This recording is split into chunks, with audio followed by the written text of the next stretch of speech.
এই মন্ত্র দ্বারা যে কোনো তাবিজ জাগ্রত করতে পারবেন। যে কোনো তাবিজ বলতে যে কোনো তাবিজ, ঠিক আছে? যেমন কুফুরি, মগা, শিয়ামি, যত রকম তাবিজ আছে, হ্যাঁ, চাকমা, মায়ং, আসামি, মানে সব ধরনের তাবিজই এই মন্ত্র দিয়ে জাগ্রত করতে পারবেন। এই মন্ত্রটা বলতেছি, একটু মন দিয়ে শুনবেন, ঠিক আছে? তারপর বলবো নিয়মকানুন গ্রহণভেদ বিস্তারিত, ঠিক আছে? এটা কিন্তু গুরুত্বপূর্ণ একটা মন্ত্র, এবং কি এই মন্ত্রটা আমি ফ্রিতে দিচ্ছি। অন্য অন্য চ্যানেলে আপনারা এই মন্ত্রটা ফ্রিতে পাবেন না। এটা 100% কার্যকরী মন্ত্র। জাস্ট আমাদের সাবস্ক্রাইবার যারা আছেন, আমাদের শিষ্য যারা আছেন, সবার উদ্দেশ্যে আমি এটা ফ্রিতে শিখিয়ে দিলাম, ঠিক আছে? এটা পরীক্ষিত একটা মন্ত্র। আর কেন ফ্রিতে শিখিয়ে দিচ্ছি?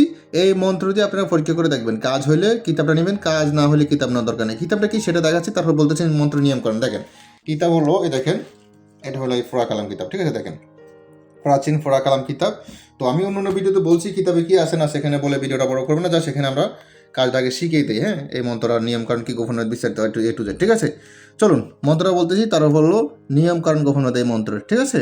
দেখেন মন্ত্র হলো, এই দেখেন, তাবিজ জাগানো মন্ত্র, মানে তাবিজ জাগ্রত করা মন্ত্র, তাবিজে প্রাণ প্রতিষ্ঠা করা মন্ত্র, তাবিজে প্রাণ ফিরানো মন্ত্র, ঠিক আছে? দেখেন মন্ত্র হলো আসমান জমিন চালান চালান, জমরুতের চালান, আজরাইল জিব্রাইল চল, ওঙ্কার তাবিজের ফান প্রতিষ্ঠিত করি চল, দোহাই তক্তে সোলেমান বাদশাহ দোহাই, মা মগিনী ফরা তারা ওস্তাদ গুরু দোহাই, দোহাই আল্লাহর, ঠিক আছে? তো মন্ত্রটা আপনাদের সুবিধাতে আমি আবার বলতেছি। অনেকে দেখতেছি বলতেছে, ভাই আপনি মন্ত্রগুলো তাড়াতাড়ি বলেন, তাড়াতাড়ি বললে আমাদের বুঝতে অসুবিধা হয়, একটু আস্তে আস্তে বলেন। তাদের উদ্দেশ্যে বলি, আবার শোনেন, আমি আস্তে আস্তে বলতেছি। দেখেন মন্ত্র হলো আসমান জমিন চালান চালান, জমরুতের চালান, আজরাইল জিব্রাইল চল, ওঙ্কার তাবিজের ফান প্রতিষ্ঠিত করি চল, দোহাই তখ্তে সোলেমান বাদশাহ, দোহাই মা মগিনী ফরা তারা ওস্তাদ গুরু দোহাই,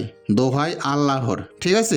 এই মন্ত্রটা, হ্যাঁ, আপনারা এই মন্ত্রটা আগে নিরামিষ খাবেন, নিরামিষ খেয়ে এই মন্ত্রটা মুখস্থ করে ফেলবেন, ঠিক আছে? কোনো সিদ্ধিমিদ্ধি করা লাগবে না, জাস্ট মুখস্থ করলেই হবে। কেন সিদ্ধি করা লাগবে না? কারণ এটা স্বয়ং সিদ্ধ একটা মন্ত্র, হ্যাঁ, এটা কোনো সিদ্ধি করা লাগে না, এটা স্বয়ং সিদ্ধ মন্ত্র।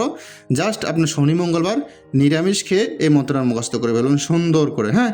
যখন আপনার এই মন্ত্রটা মুখস্থ হয়ে যাবে, তারপর আপনি যে কোনো কাজ করবেন, যে কোনো তাবিজ লিখবেন, তাবিজটা সামনে রাখবেন, লিখার পরে সামনে রাখবেন, রাখার পরে আপনি এই মন্ত্রটা পড়ে একবার পরে একটা ফু দিবেন, একটা টোকা দিন তাবিজে, আরেকবার পড়বেন, একটা ফু দিবেন, একটা টোকা দিবেন তাবিজে। এই মিলে আপনারা 7বার পড়বেন, 7টা ফু দিবেন, 7টা টোকা দিবেন, বাস ক্লিয়ার, তাবিজটা জাগ্রত হয়ে যাবে। তারপর আপনি ওই তাবিজ দিয়ে কাজ করেন, যে কোনো কাজ করবেন, 100তে 100 তাবিজে কাজ হবে ইনশাল্লাহ, ঠিক আছে? তো আশা করি আপনারা যারা করতে চান তারা ভিডিও নিচে কমেন্ট করে যত্ন নেবেন, এবং ভিডিওটি ভালো লাগলে অবশ্যই একটা লাইক দেন, আর যারা চ্যানেল নতুন তারা অবশ্যই চ্যানেলটি সাবস্ক্রাইব করবেন। আর এই কিতাবটি নিতে চাইলে ইমো হোয়াটসঅ্যাপ নাম্বারে মেসেজ করবেন, আর এই আমলটি বুঝতে সমস্যা হলে অবশ্যই চ্যানেলে কমেন্ট করবেন। এই ফোন তো ভালো থাকুন, সুস্থ থাকবেন, আল্লাহ হাফেজ।